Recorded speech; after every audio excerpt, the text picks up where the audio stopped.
Virtue, liberty, and independence. Virtue, liberty, and independence. That's actually the motto of the state of Pennsylvania. It's the words that our forefathers thought that we needed to live by to see our people through. But we're lacking in the 190th in some of these things. I grew up in this neighborhood. We chose Tasties to highlight economic development in the 190th. The newest hotspot. Look around at the video. This is beautiful space, but it was hard to put it here. Why? Because not many people see our community as the thriving bastion that I see it to be. See, I was born on 55th and Race, live on 55th and Race, bought houses on 53rd and Race, never thought that I was ever going to lead a community. I've seen the world, and the world is right here, right in the 190th. And I think you can see it too. When I grew up, I walked these corridors and I saw hope. I saw people who were excited to be together. I saw a true community. I saw Miss Bertha, who made sure that I got to school on time. I saw Miss Bernice, who made sure that I wasn't hanging on the corner. You know what? I saw Mr. Willie, who made sure that when I didn't have $1, that he got me that bag of chips and the soda at school, after school, because, you know, you can't live without, you know, a Tutti Frutti, so Tahitian punch, and, you know, some Doritos when they first came out. I was a little bit obsessed. We don't have that anymore. Or when we do have it, it's hidden. It's no longer at our forefront, but it's still at our core. And my goal is to bring that back. When we talk about education and our issues that we're having with it, education has been what has seen me through. Education has been what made me know that I could do better, that I could be better, that I could have better. And all I want for the children who are coming up behind me, your children, is that they have that example too. That they know that education can uplift them out of poverty. Education can keep them off the streets. Education can stop the gun violence. We worry so much about the safety in our community. Well, we know there is a direct correlation between how educated our community is and how safe our communities are. And why is that? Because when we have education, there is something to look forward to. We must all look forward, not just for ourselves, but for our children, for our brothers and for our sisters, and for our seniors. Right now, we have a really aging population in 190th. We have many senior homes, we have many senior residence facilities, but our seniors aren't being protected. Our seniors are not getting their access to health care. They're not getting their homes fixed, the ones who are still staying in them. They're not able to satisfy the rising taxes because they bought homes at a different rate than where they are now. We see that and we wonder, is virtue, liberty, and independence still in the 190th? But it is. I say that we can do better. We can do better because we can make sure that our children are able to receive a fair education. And when I say a fair education, I mean that should be rivaled to any place else in this Commonwealth. Right now, we tie education solely to the real estate taxes of our state. And we know the real estate taxes in Philadelphia are not enough to sustain that. How can we do better? According to the Republican Commission on Education, we are owed $1.1 billion. That's $1.1 billion every year in the city of Philadelphia. Our schools are being underfunded. This commission came forth in 2007. It is now 2020. 13 years later, 13 times 1.1 billion.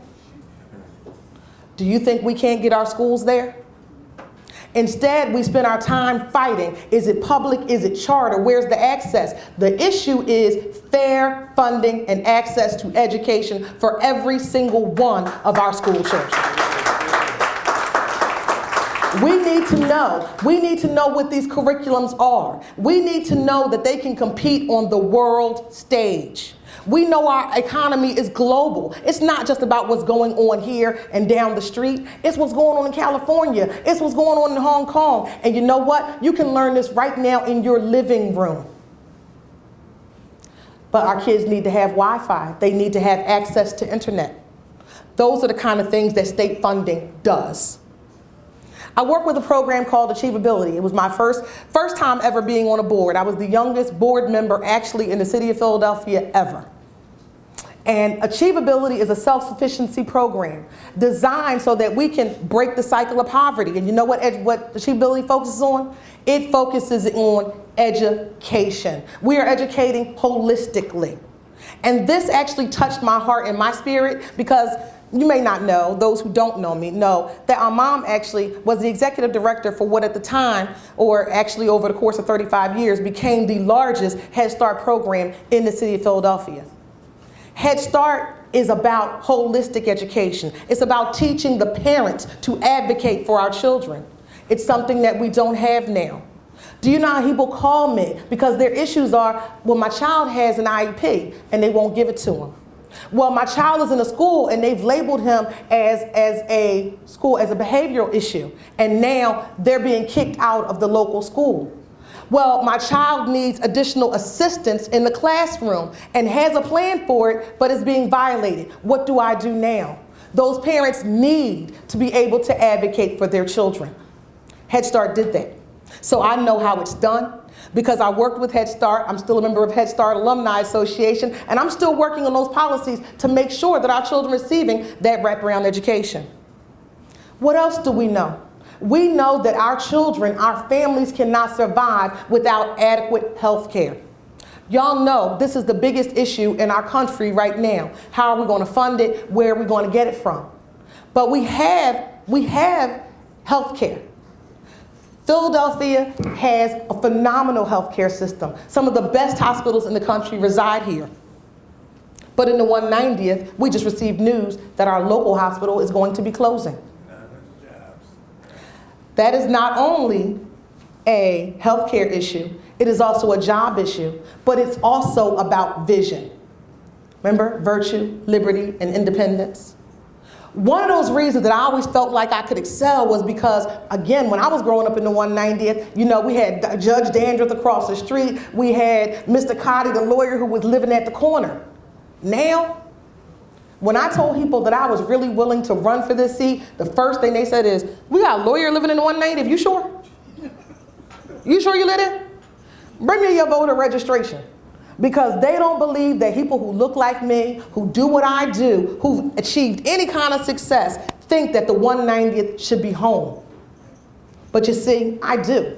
And the reason I do is because a core value is mine, is accessibility and vision. I don't know if any of y'all remember back in, 2008, actually 2007, I guess technically when he was elected, when Obama walked the corridors of Market Street. And he went to major cuts at 51st and Market. The little boys and girls out there could not believe that somebody who looked like them was running for president. The answer is, can I do that too? Yes, you can. You can do anything. And you can do it because you can see it being done. I take it all the way back to when I was a child going to Our Lady of Victory on 54th and Summer, and I remember that's when they used to actually vote in the church basement there. That's before I could vote, but I was still in the school. So I was one of those, like little bratty kids that would like escort the other kids downstairs. So I got to go outside and be the ambassador, which was really stupid because the school was closed, and they said, hey Danielle, you can come to school an extra day so that you can teach people how to get into the church basement. And I was like, oh, it's gonna be great, I'm coming. And probably now I'd be like, wait a minute, how much do I get paid? Well, you gotta be more about the community. But I remember this, I was probably in the 6th or 7th grade, and there was this little first grader, and he ran up to my mom, and he said, oh my God, Miss Betty, are you gonna go vote for Jesse Jackson, Mondale Dukakis? He thought they was all the same person. But he knew Jesse Jackson person. He was like, I was like, that's okay. But the point was, he was engaged in that process. The reason I tell that story is because I know that little boy. He still lives in this community. He's a business owner in this community. He's trying to work to make our economic corridor on Lancaster Avenue even safer, trying to bring more businesses there. Now back to that Mercy Hospital issue. We say, oh, well, and this was immediately was told to me, well, we got plenty of other hospitals right down the street. We can go somewhere else. Or Mercy wasn't the best hospital. Well, I'm going to tell you that's brainwashing, because let me tell you what you see when you walk into Mercy Hospital. When you walk into Mercy Hospital, you see people that look like me. When you walk into Mercy Hospital, you see the lady that lives across the street from you at the registration desk. When you walk into Mercy Hospital, the security guard lives at your corner. When you walk into Mercy Hospital, the nurses and the CNAs are all those little girls who went back to school or, you know, who might have fallen down by the wayside. There are 900 jobs.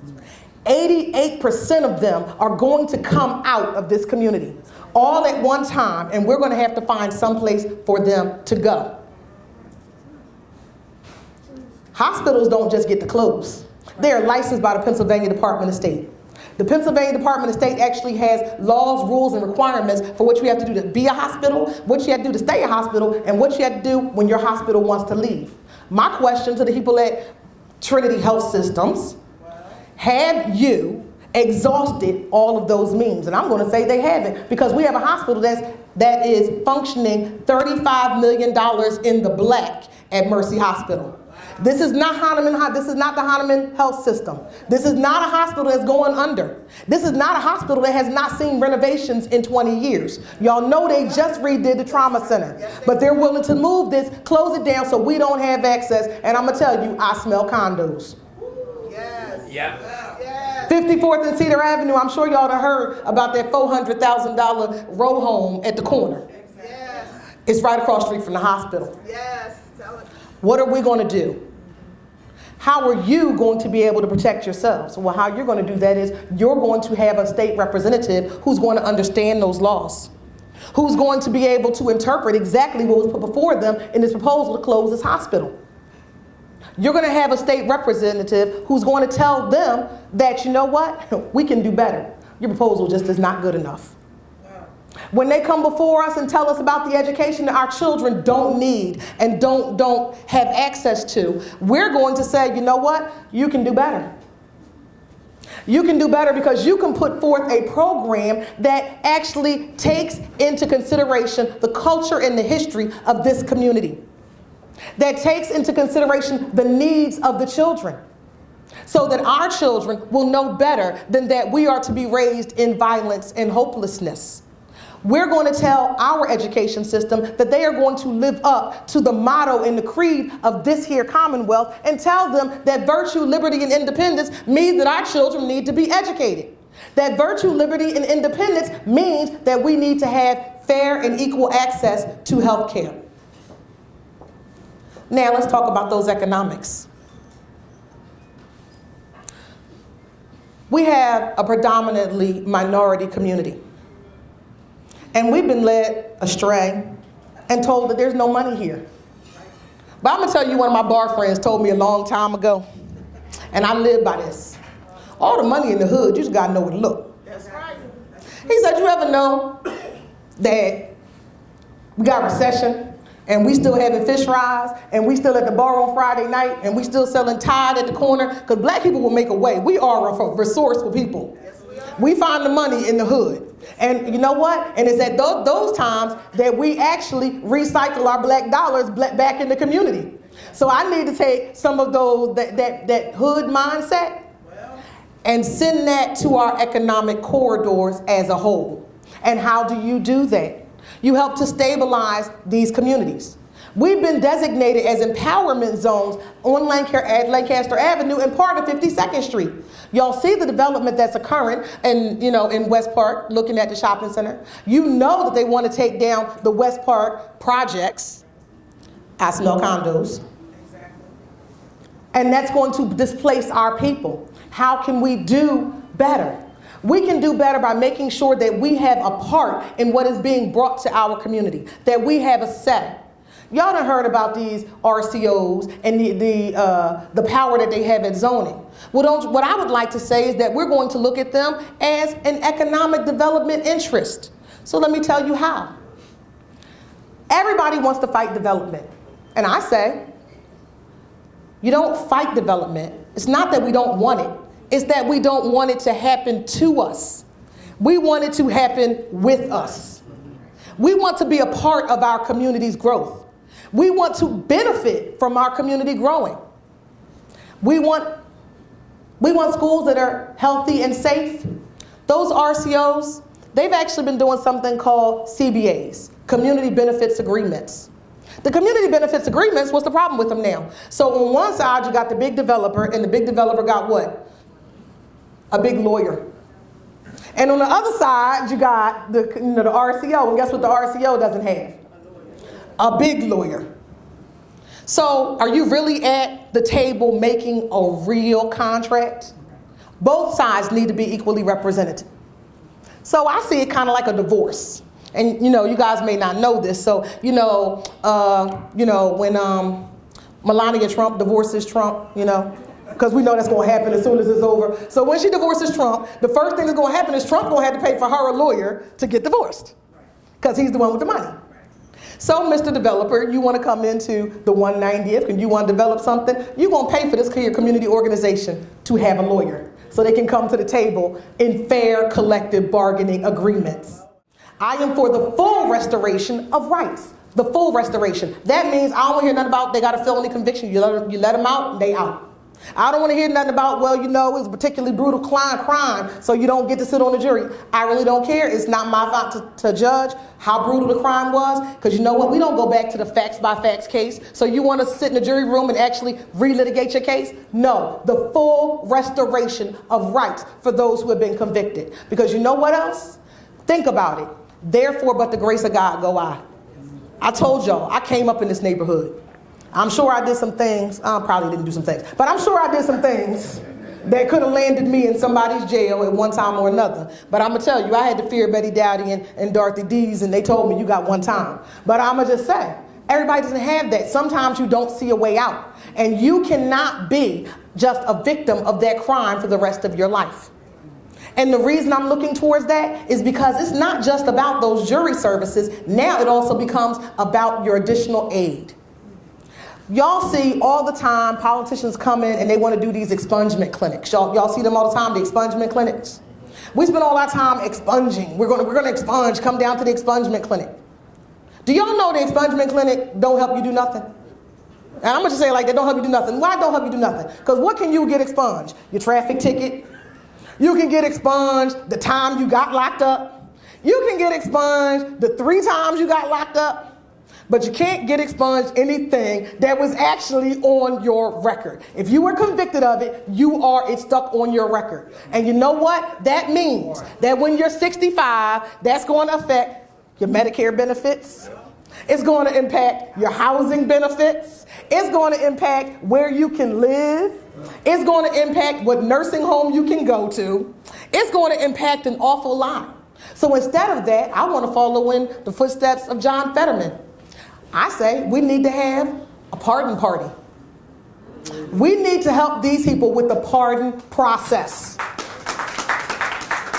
That's how people get their full rights back. You know what? You got a governor who actually is interested in pardoning people. You got a lieutenant governor who's pushing the initiative. Why are we not hosting pardon parties? We've got lawyers around to do it. Remember, it was the same ones that was at the expungement clinic. Take them over to the pardon party. And then get these people some actual real fair justice so that they can actually benefit, so that they can help to feed their kids, so that they can move on and be integral members of society. And don't tell us that it can't happen, because they told us that we were never going to be able to get those individuals full voting privileges again. And guess what? You get out of jail, you can go vote the next day. We don't limit it anymore, and you shouldn't continue to be a victim of the circumstances of your past. We have got to do better, and that's how we do better. When we talk about the things that are going on with our kids, and we say, hey, these things are going on in the street. I witnessed the most amazing thing the other day, and he didn't even know I was paying attention. The Muslim men called to order because there was a crisis between 2 brothers. They sat down with him and did a mediation and resolved the issues. We can't ask of our children to do that which we can't do.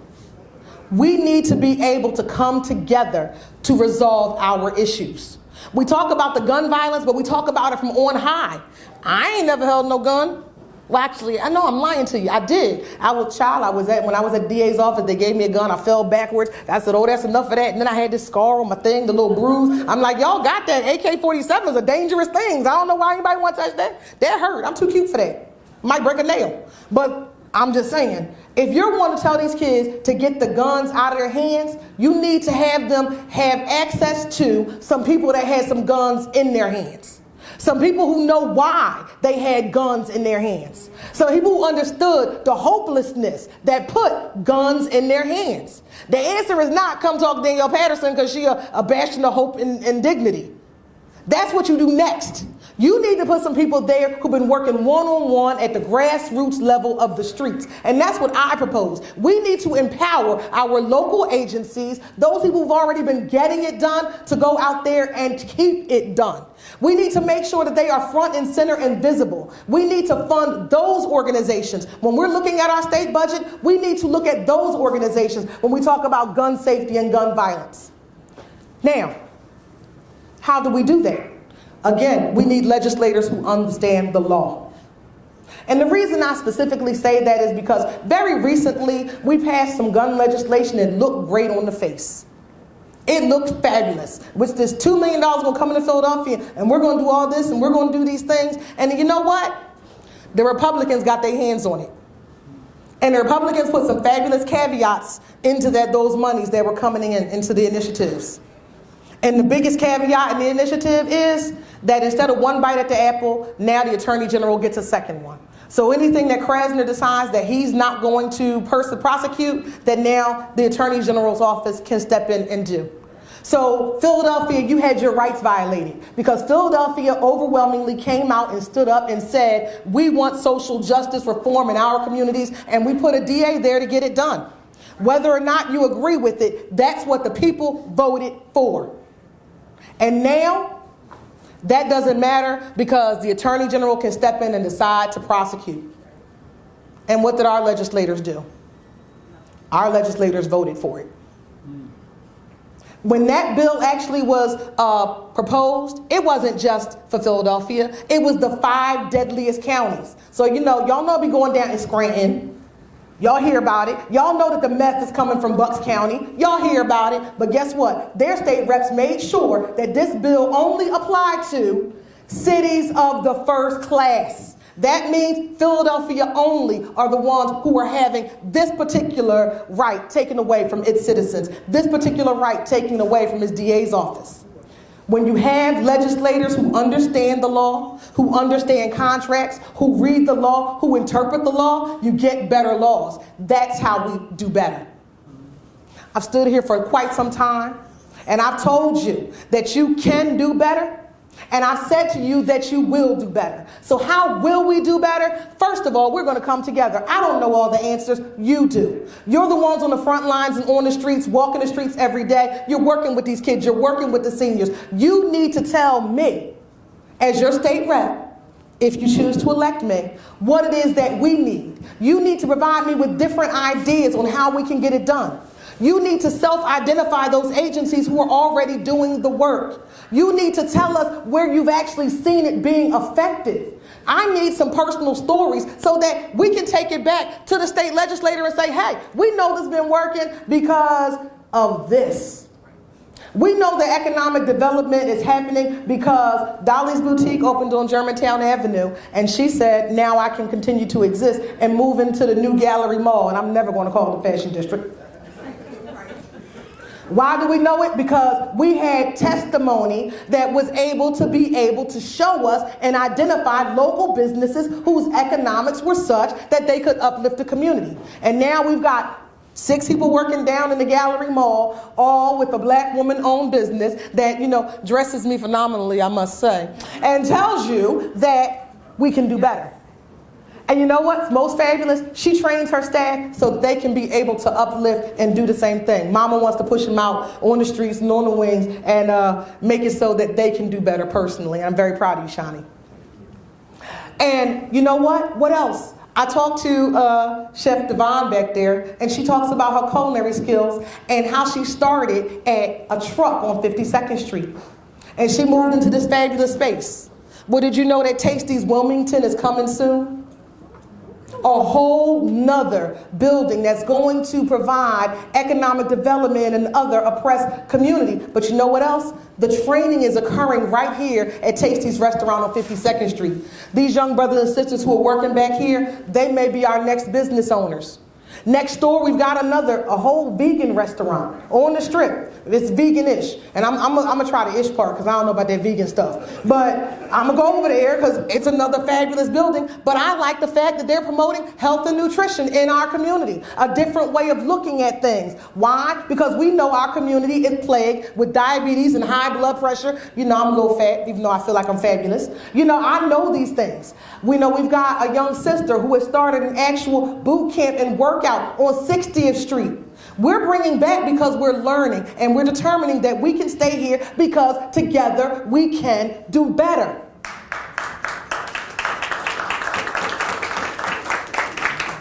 On April 28, 2020, you've got a decision to make.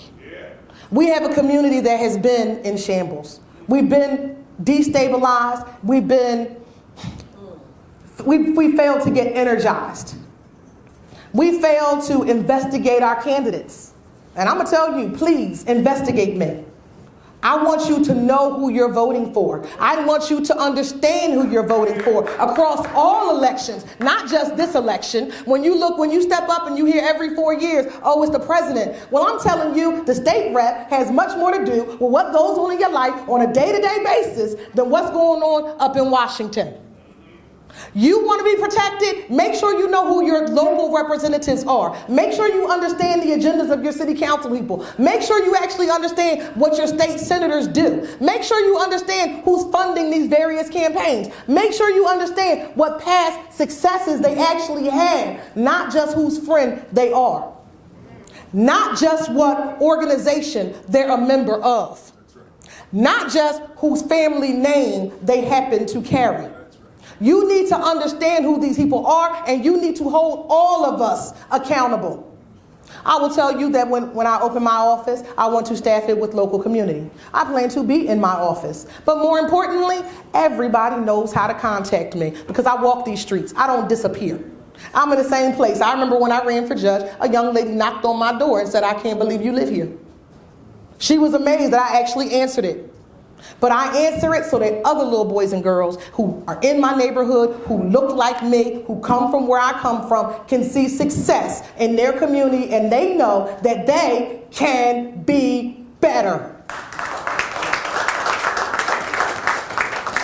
I'm going to ask you to help make it better. On April 28th, please step out to the polls. Please donate. Help the campaign. I know that's always the hard one. Come out. You need to give me your dime and your time. We are always on the, oh, well, the campaign was paid for by so-and-so, and this one bought off whatever. But meanwhile, we never give a dime to our candidates. And I'm going to tell you that $5 from somebody who only got 10 is worth to me so much more than $5,000 from somebody that got 5 million.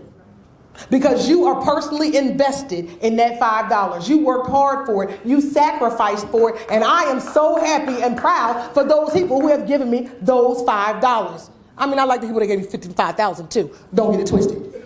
But because I've got to be able to support all of these fabulous teams that come out and they help to get all of my agenda out, to get those papers out, to meet you, to set up these different community meetings. For those of you who have networks, I'm going to ask you, please invite me out. I want to meet your friends. I want to meet your friends at the kitchen table where they're most comfortable. Because as you see, I like cake.